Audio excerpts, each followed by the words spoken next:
आज अत्यंत ऐतिहासिक दिन जो भाव में माननीय मुख्यमंत्री भद्रक रे मेडिकल कॉलेज स्थापन निमंते ओडिशा स्वास्थ्य सेवा को एक विशेष दिग को नवापाई दीर्घ दिनर जो दाबी थिला, दीर्घ दिनर प्रतीक्षा थिला, दीर्घ दिनर अपेक्षा थिला।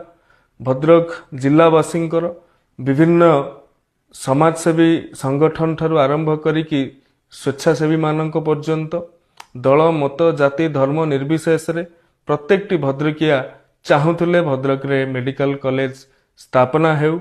दीर्घ 2 दशंधिर ये आंदोलन केते थर जे भद्रक बंद रे रूपांतरित होईची, केते थर जे विभिन्न ब्लॉक मानकरे सेतिपाई आंदोलन डाकरा दिया जाईची, केते जे साधारण सभा होईची। एही अवसर रे मुख्यमंत्री स्वास्थ्य सेवा मिशन माध्यम रे भद्रक रे मेडिकल कॉलेज स्थापन पाई माननीय मुख्यमंत्री आज बजेट रे घोषणा करिसेंती। 1 मास मध्यरे तार संपूर्ण डीपीआर प्रस्तुत करा जाय कि केउ भली भाव रे ताहा स्थापन करा जिवो, सेतिपाई सविशेष विवरणी और निर्देश दवा पाई एक टास्क फोर्स गठन करिवा पाई मध्य निर्देश दैछंती। मु माननीय मुख्यमंत्री को धन्यवाद ज्ञापन करूछि। धन्यवाद ज्ञापन करिबी समस्त तमाम जनसाधारण, धन्यवाद ज्ञापन करिबी तमाम नेतृत्व, माननीय केंद्र मंत्री श्रीयुक्त धर्मेंद्र